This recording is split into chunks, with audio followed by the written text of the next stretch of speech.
Well, let's talk about Bitcoin because, it's always fun to speculate on altcoins and, Bitcoin, it just seems like a sure thing at this point to me. And I think a lot of people, so, sometimes, because we talked about it so much, we don't talk about it every time.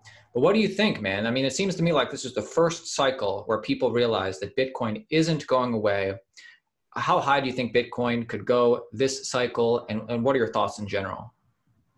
So I think that Bitcoin's fantastic, and it's being really validated by, I mean, you can't really overstate how important the Tesla move was. I think that that is a 0 to 1 moment.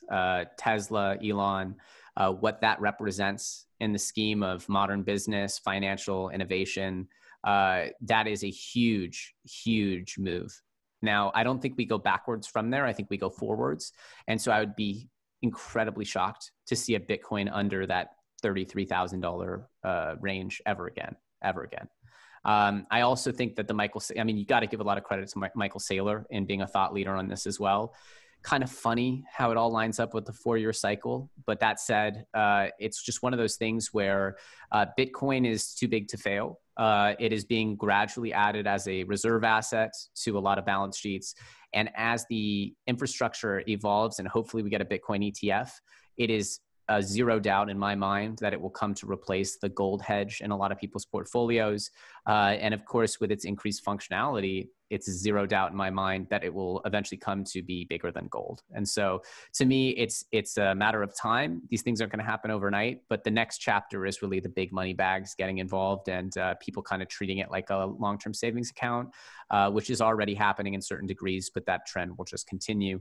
And again, this is just super bullish because it creates a liquidity floor in crypto where all that Bitcoin is now being wrapped and deployed in other ecosystems. And it just creates more capital to be deployed in the ecosystem. The bigger Bitcoin is, the better it is for every coin on the block. And how do you see, you mentioned ETFs. I mean, I personally think they're going to happen in the US by the end of this year. We're seeing every other major country, get involved, Canada, Brazil. But for Bitcoin and crypto in general, how do you see the end of this year playing out? Just kind of, BSing, talking, is it going to be the exact same as 2017? What do you think? Is there going to be a bear market? Until proven otherwise, I'm operating as if there will be. If I'm proven otherwise, then, happy days, right? There's nothing to complain about.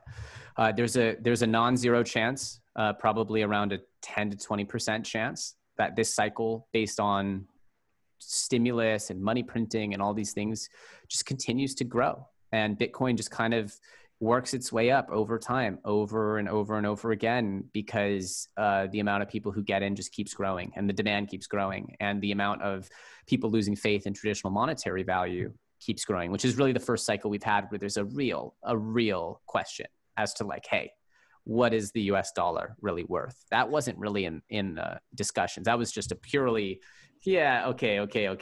You're like, yeah, okay, maybe. And then, but for the most part, those people who believe that were on the extremes. Whereas now I feel like the amount of people who have a question about money printing and inflation are more, center middle. And I think that you don't have to be that extreme to say, hey, this is a lot of money printing.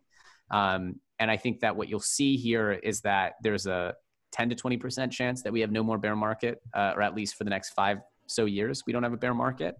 But I'm operating on a belief that some point in 2021, Bitcoin will go extremely parabolic, and then the altcoins it'll sort of do what it did in 2017, go parabolic, have a big collapse where people realize, hey, party's over, altcoins go absolutely insane, and then the pain begins.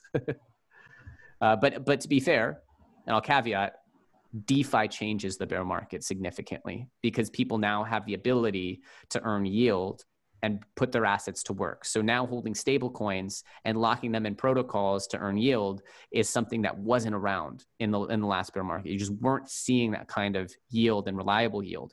So that liquidity that's in crypto, I believe, is not going to leave crypto like it did last time, just saying, hey, party's over, I'm going back to fiat.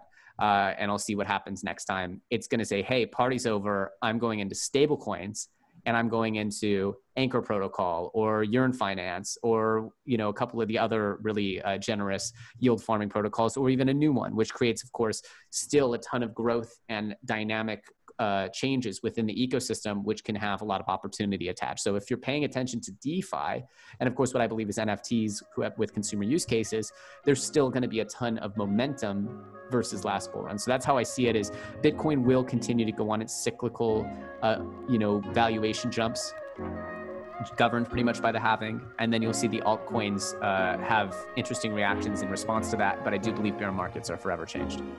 Yes, great perspective.